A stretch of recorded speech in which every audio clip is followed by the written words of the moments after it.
हाँ तो दोस्तों, आपको पता मैं ये वाली टेस्ट सीरीज आपको करवा रहा हूँ। ये मेरा ही टेस्ट पेपर है जो 22 सितंबर को हुआ था। इसके मैंने 50 क्वेश्चन आपको पिछले 2 वीडियो में करवा दिए हैं।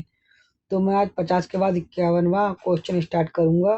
देखिए, ये मेरा रोल नंबर है, ये मेरा नाम है और ये वाला मेरा टेस्ट सीरीज। अब ये टेस्ट मेरा पूरा ख़त्म हो जाएगा 2 से 3 दिन में, मतलब 2 दिन और लगेंगे, एक आज का एक कल का।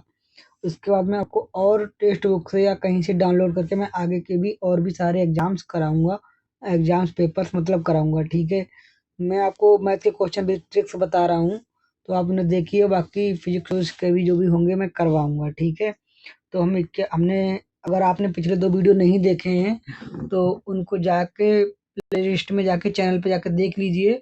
मैंने एकदम बढ़िया से बताया है। थोड़ा उसमें जल्दबाजी जरूर की है, लेकिन अब मैं एकदम नॉर्मली बताऊंगा, जल्दबाजी नहीं करूंगा। ठीक है, हम 51वां क्वेश्चन देखने चलते हैं। 51 50 तक हो गए थे कल। अब हम तीसरा, ये हमारा लेक्चर रहेगा, 51वां क्वेश्चन से हम स्टार्ट करेंगे। ठीक है, जो लोगों ने देख लिया होगा तो वो उनको पता होगा, जिन्होंने नहीं देखा होगा वो जाके 2 पिछले वीडियो देख लें। हम चलते हैं 51वें क्वेश्चन पर। देखिए हम कहाँ आ चुके हैं, लगभग हम 51वें क्वेश्चन पे हम आ गए हैं। ठीक है, तो 51वां जो क्वेश्चन है हमारा, वो हमारा फिजिक्स का क्वेश्चन है। 10 सेंटीमीटर व्यास का एक सिक्का, पहले आपको पूरा दिखाता हूँ। 10 सेंटीमीटर व्यास का एक सिक्का एफ फोकस दूरी वाले एक अवतल दर्पण के, देखिए दर्पण है, कि ध्रुव से 3.5 एफ की दूरी पर रखा है। प्रतिबिंब का रैखिक आवर्धन और व्यास ज्ञात कीजिए। तो देखिए, ये फिजिक्स का क्वेश्चन है। मैं आपको बता दूं, रैखिक आवर्धन का सूत्र अवतल दर्पण के लिए होता है m बराबर माइनस यू बटे वी, जहाँ यू क्या होता है, प्रतिबिंब जैसे सिक्का रखा है उसकी परछाई की लंबाई। ठीक है, और बी क्या होता है, सिक्का की परछाई या सिक्का की ऊंचाई। यहाँ पे ये प्रतिबिंब की ऊंचाई। तो सिक्का की ऊंचाई क्या है, वी बराबर 10 सेंटीमीटर। ठीक है, अब और परछा सिक्का की बी का मान ये हो गया। हमको क्या यू का मान चाहिए। यू का मान हमको पता नहीं है, तो हम यू का मान कहाँ से निकालेंगे। एक सूत्र होता है 1/f बराबर 1/b प्लस 1/u। यहाँ u को मान माइनस में लेंगे, माइनस में यानी बैक सिक्का, ये b का मान दे रखा है 10, तो इसे हम माइनस का 10 लेंगे। ठीक है, अब u का मान तो दे ही नहीं रखा, u का मान हमको यहाँ से निकालना पड़ेगा और f का मान f ही दे रखा है। तो u का मान हम जब निकालेंगे, u का मान निकालेंगे तो आएगा 7/9। जो भी मान निकालेंगे आप निकाल लीजिए। 1/f बराबर 1/v प्लस 1/u में सूत्र मान रख लीजिए, जहाँ पर b का मान माइनस का 10 रख लीजिए। ठीक है, यहाँ पे इतनी जगह नहीं है और f का मान f में ही रहेगा, तो u का मान जो भी निकलेगा, u का मान f के पदों में निकलेगा। ठीक है, f के पदों में निकलेगा। और b, अब उसके बाद हमको क्या निकालना होगा, रैखिक आवर्धन m बराबर माइनस बी अपॉन यू। तो b का मान 10 है और u का मान f के पदों में नहीं निकलेगा, यहाँ से आप निकालोगे तो कुछ मान निकलेगा, तो वो आप यहाँ पे रख दीजिए, तो आपका रैखिक आवर्धन निकल आएगा। ठीक है, मैंने इसको सॉल्व किया है, इसको सॉल्व, लेकिन ये थोड़ा बड़ा है, यहाँ पे किया नहीं जा सकता।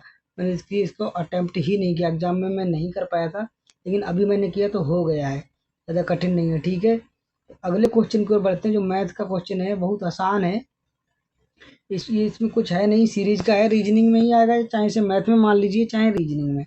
देखिए 12 का स्क्वायर है, यहाँ पे 13 का स्क्वायर आ जाएगा, यहाँ पे 14 का स्क्वायर है, 15 का स्क्वायर है, 16 का स्क्वायर है। ठीक है, तो 13 का वर्ग कितना होता है, 169। तो ये वाला ऑप्शन ठीक है। अगले प्रश्न पे बढ़ते हैं।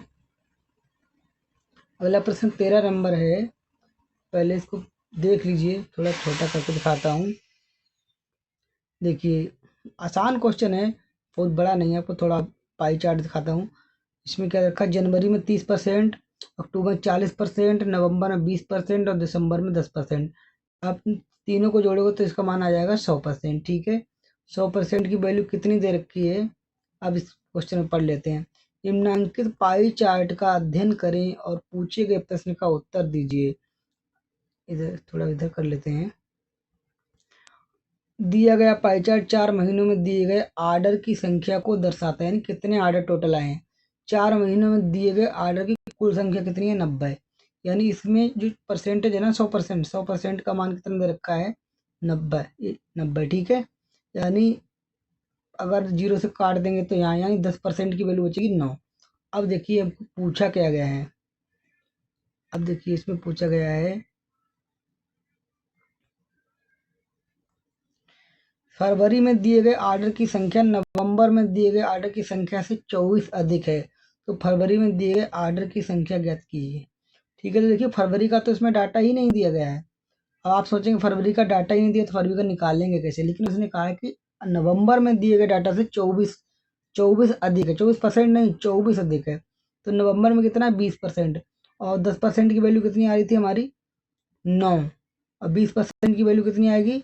18। 2 से गुणा हो जाएगी, तो यानी 18। नवंबर में कितने ऑर्डर दिए थे? 18। और फरवरी में कितनी है? नवंबर से 24 ज़्यादा, यानी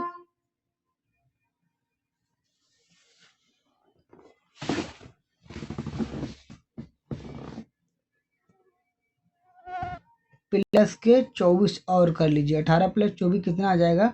जितना आप जोड़ेंगे उतना ही आ जाएगा, 42। ठीक है, तो ये वाला चौथा ऑप्शन सही हो जाएगा। ये देखिए मैंने किया है चौथा ऑप्शन, जो दिखा देता हूँ आपको। ठीक है, अगला क्वेश्चन चलते हैं 54 नंबर पे। रीजनिंग का क्वेश्चन है, श्याम सूर्यास्त के ठीक पहले सोनल अपनी कोचिंग क्लास से लौट रही थी। वह चौराहे पर बस की प्रतीक्षा कर रही थी, जहां उसकी मुलाकात सामने से आ रही एक सहेली शालिनी से हुई। उस समय शालिनी की परछाई सीधे सोनल पर पड़ रही थी। शालिनी का मुख किस दिशा में है? तो दोस्तों ये अगर इस तरह का कोई क्वेश्चन आता है तो अपने आप को समझ लीजिए कि मेरा दोस्त मैं उस साइड से आया, तो इसका आपका आंसर निकालें तो पूर्व में बैठेगा। आप निकालिए। देखिए मैंने चौथा ही ऑप्शन सेलेक्ट किया। ये बहुत कठिन क्वेश्चन नहीं है, आप खुद भी लगा सकते हैं। ठीक है, रीजनिंग का क्वेश्चन है। अगर कोई कठिन क्वेश्चन रहेगा मैं तुरंत सॉल्व करूंगा। ये निम्न अक्षर श्रृंखला का प्रतीक श्रृंखला के आधार पर पूछे गए प्रश्न का उत्तर दीजिए। अब देखिए ऐसे कितने प्रतीक हैं? प्रतीक कौन से होते हैं? जैसे ये प्रतीक है, ये प्रतीक है, ये प्रतीक है, ठीक है, जो चिन्ह होती है प्रतीक है, ये प्रतीक है, ये प्रतीक है, ठीक है, और ये प्रतीक, ये सारे ना प्रतीक में आते हैं। अब पूछा इसने ऐसे कितने प्रतीक, जिनके ठीक पहले एक प्रतीक और ठीक बाद में एक प्रतीक भी है। ठीक बाद में भी एक प्रतीक और पहले भी। तो देखिए ऐसे कितने प्रतीक हैं? यहाँ पे एक ये रहा, ये देखिए ये भी प्रतीक है, इसके पहले भी प्रतीक, ये एंड वाला है ना, पहले प्रतीक बाद में भी प्रतीक। और इसके अलावा कोई भी ऐसा प्रतीक नहीं है जिसके बाद में भी प्रतीक होते हैं। इसका ऑप्शन तीसरा सही हो जाएगा, तीसरा ही आपको करना था। ठीक है, अगले बढ़ते हैं। मैं थोड़ा क्वेश्चन को जूम कर देता हूँ।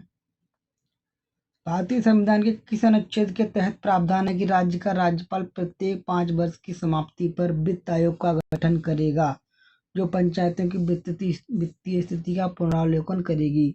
तो इसका ऑप्शन नंबर तीसरा सही है। आपको याद ही रखना पड़ेगा, पॉलिटी का क्वेश्चन है। ठीक है, अगले क्वेश्चन पर बढ़ते हैं। मैंने इसे सेलेक्ट, देखिए मुझे नहीं पता था तो मैंने इसे छोड़ दिया था, मेरा ये एग्जाम पेपर है। इनमें से कौन सा किसी परमाणु की संयुक्तता के निर्धारण में निर्णायक भूमिका निभाता है? इनमें से कौन सा?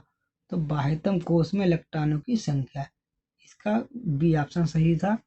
देखते हैं मैंने इसे सिलेक्ट किया था कि नहीं। हाँ देखिए मैंने दूसरा ही ऑप्शन लगाया था। ठीक है, अगले क्वेश्चन नंबर 57 के बाद 58 पे चलते हैं हम लोग। 58 में क्या है? विश्वविद्यालय, देखिए ये करंट का क्वेश्चन है। तो ये तो विश्वविद्यालय अनुदान आयोग यूजीसी का शुभारंभ किसने किया? मौलाना अबुल कलाम आज़ाद। तो यूजीसी का शुभारंभ किसने किया था? मौलाना अबुल कलाम आज़ाद। ये वाला क्वेश्चन दूसरा मैंने लगाया तो ये मेरा गलत हो गया था। आपको याद रखना है कि यूजीसी का शुभारंभ मौलाना अबुल कलाम आज़ाद ने किया था, यानी इस क्वेश्चन का पहला ऑप्शन सही था, लेकिन मैंने दूसरा लगाया। कोई बात नहीं, सिलेक्शन हो जाएगा। ये नहीं थोड़े बहुत क्वेश्चन गलत हो जाते हैं, मेरा ही हो गया सिलेक्शन, मैं ही सिलेक्ट हूँ, लेकिन मेरा भी गलत हो गया था। उत्तर की ओर मुख किए हुए लोगों की एक पंक्ति में यानी दाएं से 5वें स्थान पर है। अब इसे उत्तर की ओर मान लीजिए, उत्तर की ऐसे ऊपर को मुंह है, ठीक है, इस तरह आप खड़े हो जाइए। मोना, ये वाला मोना रहा है, ठीक है, मोना। इसके इधर कितने हैं? 12, मैंने 12 लिख दिया, यानी इधर के 12 हैं, ठीक है। और अनिल दाएं सिरे से 5वें स्थान। देखो दोनों दाएं सिरे से बात हो रही है। मोना भी 13वें स्थान पर, अनिल यहाँ पे 5वें स्थान पर। ठीक है, इधर यानी इधर कितने हैं 4, इधर 4 हैं, बाकी इधर हैं अनिल के। अब क्या है, मोना अनिल और ऋतु के ठीक बीच में। मोना तो मोना यहाँ पे 13वें स्थान पे, अनिल यहाँ 5वें स्थान पे। बच्चे कितने स्टूडेंट यहाँ पे बीच में बचे 7। ठीक है, ये 5 और 7 12 13वां स्थान है ना, यहाँ पे 7। और क्या कहा, मोना अनिल और ऋतु, यानी इधर कोई ऋतु है तो यानी अनिल के बाद कितने 7 हैं। इसी तरह ऋतु के बाद भी 7 है। यहाँ पे क्या है, ये बीच वाली क्या है, मोना। तो यहाँ पे 7 ये, और इधर 7 ये 14, और इधर 5 15, और इधर 19। ठीक है, 19 हो गए, और 4 इधर 24 हो गए। ठीक है, और एक ये मोना खुद, कितने हो गए टोटल 25। तो टोटल विद्यार्थी पूछे टोटल कितने हो गए 25।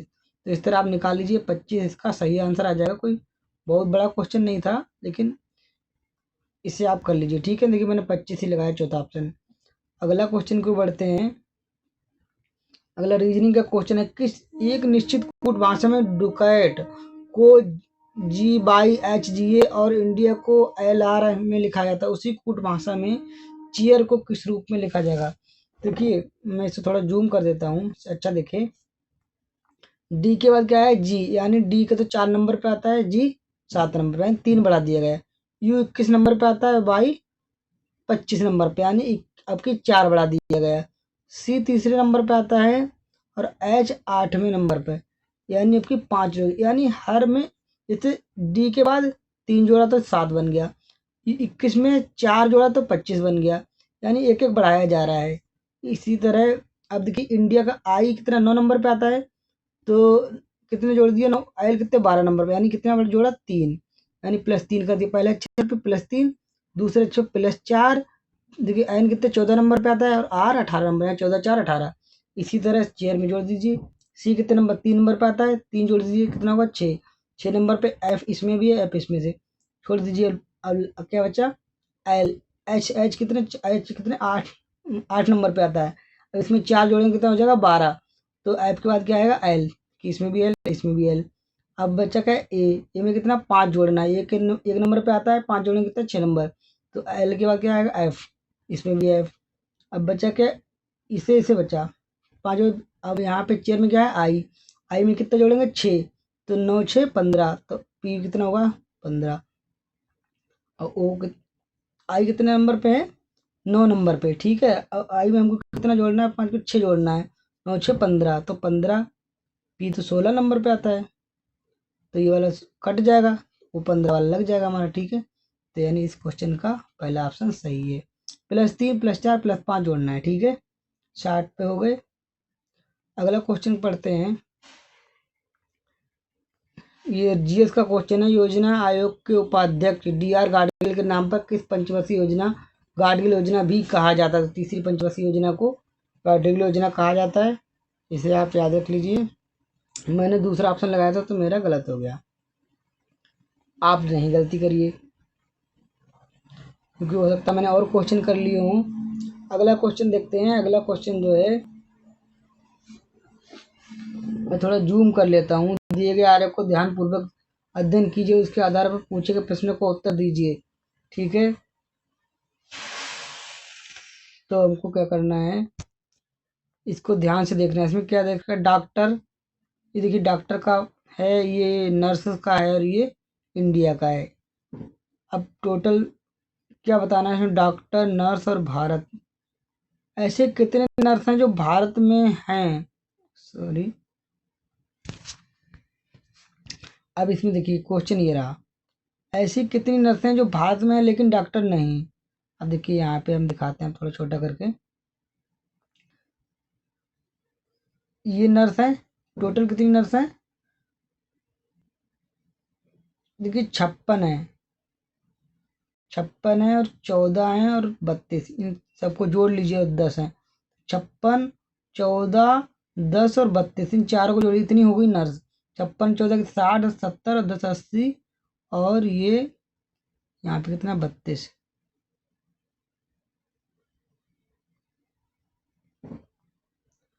इनको जोड़ दीजिए 56, 4, 60, 70, 80 और 30, 112। 112 टोटल नर्सें हैं। ठीक है, इसने क्या पूछा है, ऐसी कितनी नर्सें जो भारत से हैं लेकिन डॉक्टर नहीं। तो डॉक्टर वाली में घटा दीजिए, भारत में कितनी नर्सें हैं, टोटल नर्सें कितनी हो गई, 92 नहीं 112। लेकिन भारत क्या पूछा है, लेकिन डॉक्टर नहीं, डॉक्टर वाली हटा दीजिए। ये 10, 18, 14 हटा दीजिए, बची कितनी 56 और 32। इन दोनों को जोड़ दीजिए, कितनी हो जाएंगी 88 आनी चाहिए। लेकिन उसने कहा पूछा लेकिन डॉक्टर नहीं।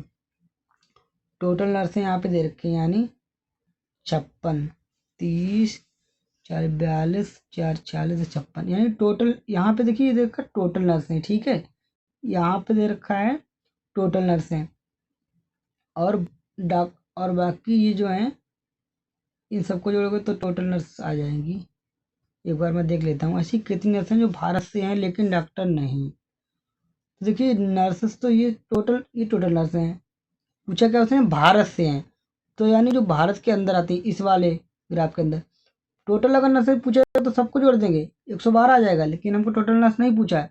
जो भारत से हैं, तो भारत में कितनी है, भारत में टोटल नर्सें कितनी है, 32 और 10 कितनी हो गई, 42। लेकिन उसने कहा जो डॉक्टर नहीं, ये जो 10 है डॉक्टर में चली जाएंगी, तो बचेगा टोटल केवल 32। यानी इस क्वेश्चन का 32 आंसर सही हो जाएगा। देखिए मैंने 32 ही लगाया है, सॉरी। हम आ गए हैं, हम कौन से क्वेश्चन तक पहुंच गए थे, 62। तो इसका टोटल नर्स पूछेगा तो ये टोटल हो जाएंगी नर्स। केवल भारत से पूछेगा तो ये भारत के अंदर इतनी आ जाएंगी, इतनी। अगर भारत से पूछेगा नर्स, केवल नर्स नर्स, ठीक है, इतनी इतनी जोड़ देंगे। केवल भारत की नर्स पूछेगा तब 10 और 32 यानी 42 टोटल। लेकिन उसने कहा जो डॉक्टर नहीं है, तो डॉक्टर में 10 चली गई, बची कितनी, केवल 32। तो इसका ऑप्शन हो गया 32। मैंने तीसरा ही ऑप्शन लगाया है। ठीक है, अगला क्वेश्चन देखते हैं। अगला क्वेश्चन जो है, थोड़ा मैं जूम करके दिखाता हूँ, पाई का है, मैथ का है। निम्नांकित line graph company alignment company का नाम है द्वारा कुछ वर्षों के दौरान बेचे गए ट्रकों की संख्या को दर्शाता है, जो क्या हजारों में है। अब नीचे पढ़ते हैं, 12, 13, 14 और 15 में बेचे गए कुल ट्रक संख्या, 16, 17, 18 और 20 में बेचे गए कुल ट्रकों की संख्या का अनुपात। अब क्या करना है, 12, 13, 14 और 15 में देख लीजिए कितने कितने ट्रक बेचे गए। यहाँ पे मैं जूम करके दिखा देता हूँ। देखिए 12 में कितने, जो 400, 13 में कितने 350, 14 में कितने 350, 350, 700, 400, 11 हो गए 1100, और 15 में कितने हो गए, 15 में ये हो गई 300। कितने हो गई, यहाँ पे होगा 7 से 4 11 और 3, 11 और 3 14, तो यहाँ पे हो गए 14। अब क्या पूछा है, अनुपात 16, 17, 18 और 20, 16, 17, 18 और 20, 16, 17, 18 और 20 में जोड़ लीजिए। 16 में कितना है, 275 आएगा। देखिए यहाँ पे ना, ये 16 यहाँ पे है, तो कितना आ जाएगा 275। और 17 में कितना आ जाएगा, 17 में सबसे ज़्यादा है 375। ऐसे ही 18 और 20 में जोड़ लीजिए, उनको इनके बट्टे में रख दीजिए, जो काट दीजिए, आपस में जो बचेगा वही आ जाएगा। ठीक है, बहुत ज़्यादा कठिन क्वेश्चन नहीं है। चौथा ऑप्शन इसका देखिए, मैंने भी चौथा ही लगाया है। ठीक है, इसी तरह आप सॉल्व कर लीजिए। अब ये देखिए बहुत आसान क्वेश्चन है। ये लिखा है ना, 25A बराबर 5B, ये ऐसा ही मान लीजिए, क्योंकि यहाँ पे देखिए पॉइंट के बाद 2 अंक है, यहाँ भी पॉइंट के बाद 2 अंक, तो पॉइंट से पॉइंट हटा दिया तो 25A बराबर 5B। अब अगर हम क्या करेंगे ना, यहाँ से हम काट दें 5 से, तो 5A बराबर B, यानी B बराबर 5 रख दें। अब यहाँ पे हम क्या करें, B बराबर 5 रख दीजिए, माइनस से यहाँ पे रखेंगे ना, और नीचे क्या 5A प्लस A, ये ऊपर बचेगा 4 है, नीचे बचेगा 6। अब ऐसे ही कट गया, 2 से 2 दूनी 4, 2 3 6, यानी 2/3। और 2/3 का मान आप निकालेंगे, तो 2/3 का मान होता है 0.666 या 0.67। ठीक है, तो ये वाला इसका ऑप्शन हो जाएगा। देखिए मैंने भी यही किया तीसरा। ठीक है, अगला क्वेश्चन देखते हैं। देखिए ये माध्यिका का है, तो इस क्वेश्चन को यहाँ पे सॉल्व किया नहीं जा सकता, इसमें कुछ संचयी बारंबारता वगैरह बनाई जाती है, तो इसको आप देख लीजिए बढ़िया से। मैं यहाँ पे से सॉल्व करवा भी नहीं पाऊँगा, शायद मैंने भी देखिए किया लेकिन गलत ही हुआ है मेरा एग्जाम में उस टाइम। अगला क्वेश्चन देखते हैं। देखिए ये वाला क्वेश्चन है ना, वैसे कठिन है, कठिन भी नहीं है कहा जा सकता, लेकिन थोड़ा ट्रिकी है, थोड़ा आसान ही हो सकता है अगर इसको हम ध्यान से देखें तो। देखिए इसमें मैं इसको हटा दूं पहले। शालिनी की आयु उसके 2 पुत्रों की आयु के योग के 4 गुनी। मान लीजिए शालिनी के पुत्रों की आयु 1 है, तो शालिनी की आयु कितनी होगी 4। पुत्रों की आयु का योग, मान लीजिए पुत्रों की आयु का योग 1, उसका उम्र है 4। अब 6 वर्ष बाद शालिनी अपने पुत्रों की आयु के योग की 4 गुनी हो जाएगी, यानी 6 वर्ष से जोड़ेंगे तभी कितनी हो जाएगी 10 हो जाएगी। और इसमें 6 2 बार जोड़ेंगे, 2 पुत्र हैं, ये 13 हो जाएगा। तो इस तरह आप क्वेश्चन करेंगे तब ये थोड़ा अटक जाएगा, इसमें थोड़ा लंबा हो जाएगा, लेकिन इसकी बहुत एक शॉर्टकट है, मैं इसका शॉर्टकट बता देता हूँ। वर्तमान आयु पूछिए ना शालिनी की, तो मान लीजिए वर्तमान आयु शालिनी की कितनी है 36। पहले 36 नहीं 40, पहले आपसे मान के दिखाता हूँ। मान लीजिए वर्तमान आयु 40 है, ठीक है, वर्तमान पूछी, तो उनकी आयु कितनी होगी पुत्रों की आयु 10, क्योंकि उसने क्या आयु 4 गुनी यानी 10 का 4 गुनी। अब 6 साल बाद कितनी हो जाएगी, अब 6 साल बाद इसकी आयु कितनी हो जाएगी 46, और इनकी कितनी आयु हो जाएगी 22। अब देखिए उसने क्या कहा, अपने पुत्रों की आयु की योग की दोगुनी हो जाएगी। पुत्र का आयु का योग कितना हो रहा 22, उसकी हो रही उम्र 46, तो ये वाला ऑप्शन हमारा गलत हो गया, 40 नहीं चलेगा। अब हम 36 लेके देखते हैं, मान लेते हैं वर्तमान आयु 36 है, तो अगर वर्तमान आयु 36 है तो उनकी आयु का एक क्या हुआ पुत्रों की 9। अब देखिए 9 का 4 गुना 36 है। जैसा सवाल ने कहा कि शालिनी की आयु 36 हमने मान लिया, उसके पुत्रों की आयु के योग की, पुत्रों की आयु का योग मान लीजिए 9 है। अब से 6 वर्ष बाद इसमें 12 जोड़ देंगे हम, क्योंकि 2 पुत्र हैं, तो कितनी आयु हो जाएगी 21, और इसकी 6 साल बाद कितनी हो जाएगी 42। तो क्या कहा उसने, इससे ये दोगुनी है शालिनी की वर्तमान आयु। शालिनी की आयु अपने पुत्रों की आयु की योग की दोगुनी हो जाएगी। देखिए पुत्रों की आयु की योग कितना 21, उसकी कितनी होगी 42, यानी ये वाला ऑप्शन इसका सही है। ठीक है, हो गया ट्रिक से, आसानी से ऑप्शन से कर लीजिए। अगर कोई क्वेश्चन नहीं हो रहा तो ऑप्शन से कर लीजिए, हमको तो एग्जाम में क्वेश्चन करना है। देखिए मैंने ऐसे ऑप्शन से ही कर दिया, वो क्या था। ठीक है, अगला क्वेश्चन देखते हैं। अगला क्वेश्चन है हमारा क्वेश्चन नंबर 67। क्योंकि इस क्वेश्चन को मैं आपको ट्रिक से बता देता हूँ, थोड़ा पहले मैं जूम करके आपको दिखा देता हूँ क्वेश्चन, समझ ही ना आया तो फायदा क्या। क्वेश्चन में जूम करके दिखा देता हूँ। आदित्य अकेले एक कार्य को 8 दिन में पूरा कर सकता है, भगवान अकेले उसी कार्य को 12 दिन में पूरा कर सकता है। उन्होंने एक साथ कार्य शुरू किया, लेकिन आदित्य को कार्य पूरा होने से 3 दिन पहले कार्य छोड़ना पड़ा। कार्य कितने दिन में पूर्ण हुआ होगा या हो जाएगा। देखिए ये बहुत आसान क्वेश्चन है, लेकिन नहीं आता तो कठिन लगेगा। देखिए आदित्य की लिख लीजिए ए, कितने दिन में कार्य कर सकता है 8 दिन में। भगवान को लिख दीजिए बी, कितने दिन में कार्य कर सकता है 12 दिन में, तो यहाँ पे लिख दीजिए 12। इनकी क्षमता, अब क्या करते हैं हम एलसीएम निकालेंगे, एलसीएम कितना हो गया 8 और 12 का 24, तो 8 के हिसाब से एक ही क्षमता निकालेंगे तो इफिशियंसी कितनी आ जाएगी 3, और 12 के हिसाब से इसकी इफिशियंसी भगवान की 2, तो टोटल इफिशियंसी कितनी होगी 5। एक की इफिशियंसी 3 और बी की इफिशियंसी 2। ठीक है, अब हम मानते हैं, अब हमको पता नहीं कितने दिन में कार्य पूरा हुआ, इसने उल्टा कह दिया कि कार्य पूरा होने से 3 दिन पहले आदित्य ने कार्य छोड़ दिया। तो मान लेते हैं कि कार्य हमारा डी दिन में पूरा हुआ।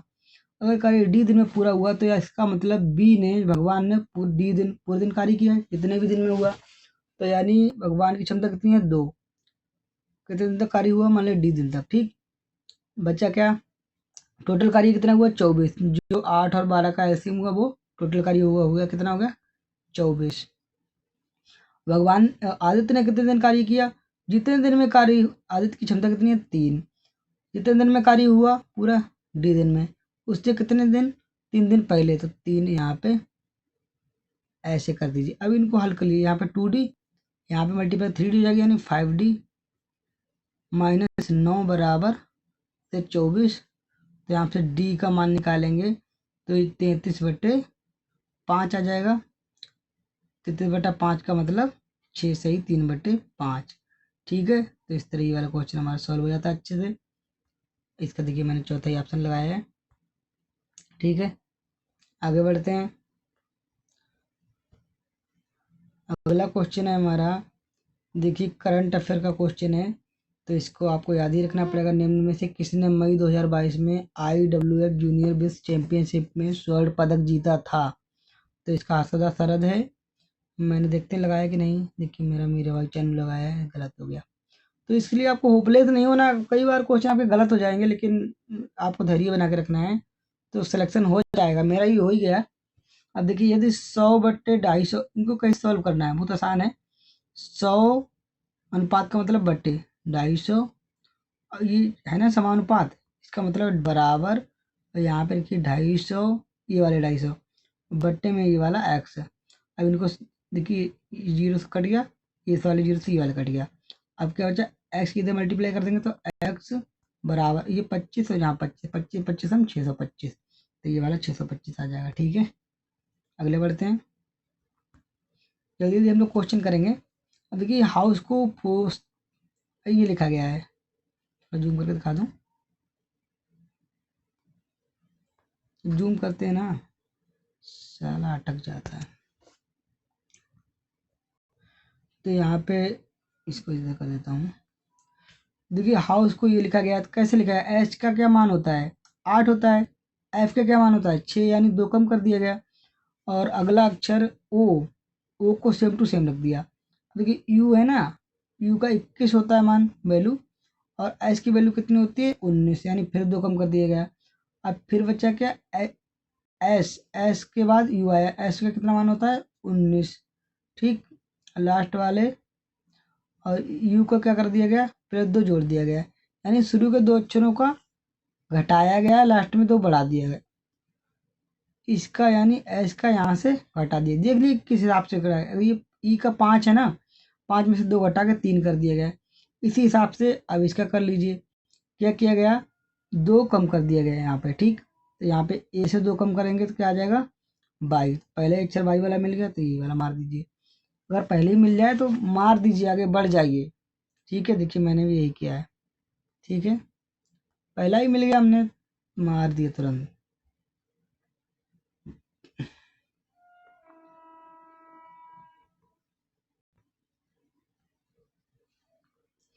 अगला क्वेश्चन पे पढ़ते हैं हम।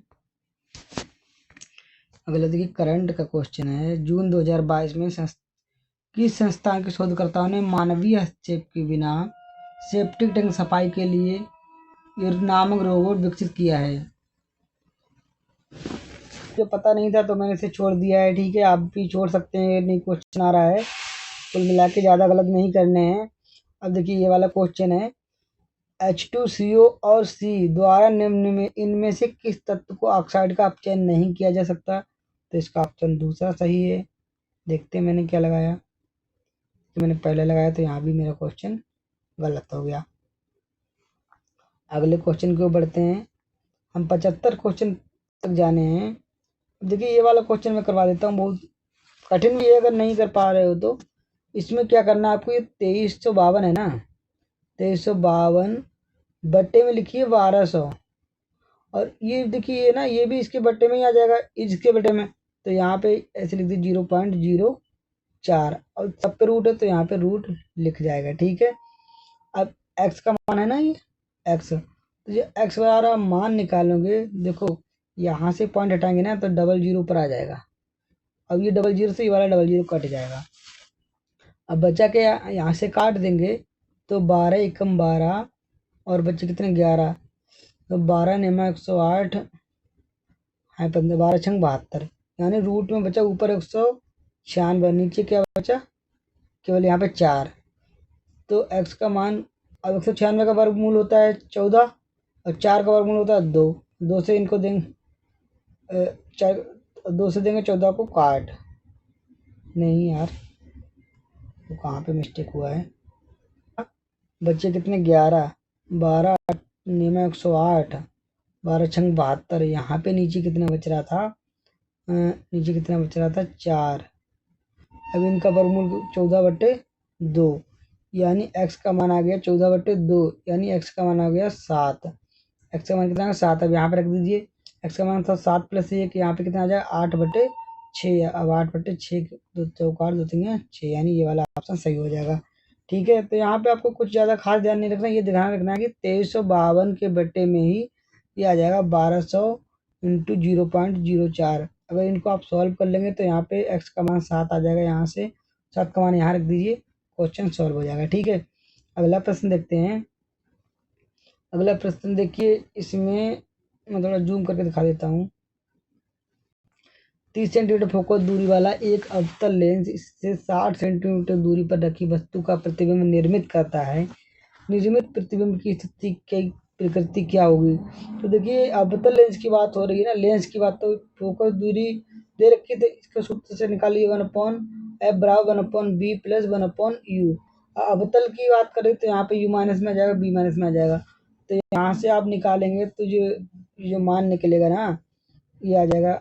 यहाँ पे मान रख के दिखा देते हैं आपको एक बार, जगह एक तो कम है।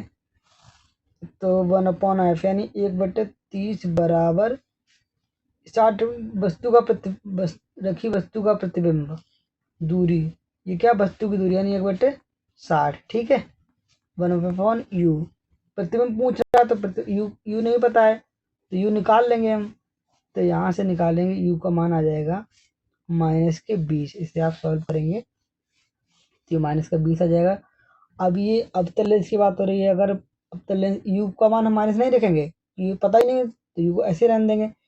बी प्लस में ही रखेंगे, क्यों? क्योंकि बी वस्तु की दूरी हमेशा प्लस में। तो यहाँ पे जब इसे लेके आएंगे ना हम, 1/30 माइनस 1/60, इससे सॉल्व करेंगे तो यहाँ पे यू का मान आ जाएगा। अगर अवतल लेंस में निगेटिव में आता है वैल्यू, तो उस पर क्या होती है प्रकृति, आभासी और सीधा। ठीक है, कुछ आप पढ़ लीजिए थोड़ा बहुत, मैंने इसका सूत्र बता दिया आपको, 1/f बराबर 1/b प्लस 1/u से निकाल लीजिए। ठीक है, 75वां क्वेश्चन हम देखते हैं। 75वें क्वेश्चन में क्या है, 7 विद्यार्थी ABCDEFG एक वृत्ताकार मेज के चारों ओर, ये जैसे वृत्त ऐसे बनाइए। 7 विद्यार्थी यहाँ पे कितना होगा, 3 4 7 मुख करके बैठे हैं।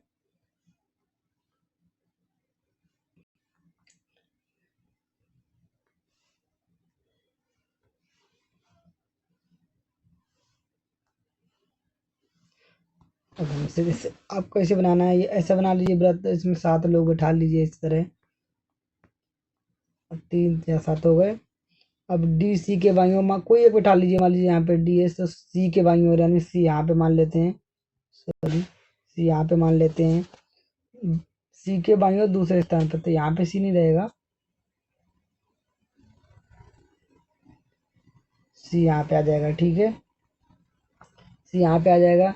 इस तरह से आप बैठा लेंगे तो ये बन जाएगा, मैंने बना ही दिया था, अब इतना समय नहीं है, यहाँ पे इतनी जगह भी नहीं है, तो आप बनाएंगे तो देखिए, मुझसे तो उस टाइम नहीं बना था एग्जाम में, इसका सी ऑप्शन सही है। ठीक है, मैंने छोड़ ही दिया था। अगला देखते हैं 76वां क्वेश्चन है, क्या एक्स गुणसूत्र वाले शुक्राणुओं और वाई गुणसूत्र वाले शुक्राणुओं के बीच कोई दृश्य भिन्नता होती है? तो हाँ, होती है। तो इसमें एक्स गुणसूत्र शुक्राणु बड़े होते हैं। ठीक है, इसका ये वाला ऑप्शन सही था। देखते हैं मैंने कोई लगाया कि नहीं। देखिए, मैंने दूसरा लगाया तो मेरा गलत हो गया था, आप इसको याद रखिए। ठीक है, अगला क्वेश्चन हम 75 तो हमारे क्रॉस हो ही गए, बाकी 25 क्वेश्चन कल करते हैं। ठीक है दोस्त, थैंक यू। और दोस्तों, वीडियो अच्छा लगे तो यार इसे लाइक कर दो, चैनल को सब्सक्राइब कर दो, क्योंकि ये वाली मेरे जब टेस्ट खत्म हो जाएंगे तो मैं आगे भी क्वेश्चन लाऊंगा और ट्रिक से आपको कुछ ना कुछ सोल्व करना जरूर बताऊंगा, मैथ के क्वेश्चन। और आप भी पढ़ते रहिए, और बाकी कुछ अगर दिक्कत आती है तो कमेंट बॉक्स में बताइए कि ये कमी है, तो मैं उसमें थोड़ा सुधार करूँगा। मैं भी नया ही वीडियो बना रहा हूँ, चैनल भले ही पुराना है, लेकिन मुझे अनुभव नहीं, क्योंकि मैं जॉब में हूँ तो ज़्यादा अनुभव नहीं ले पाता हूँ। लेकिन चलो, अब आगे ज़्यादा बात नहीं करेंगे। वीडियो अच्छा लगे तो लाइक कर दो यार, चैनल को सब्सक्राइब कर दो। Thank you. जय हिंद।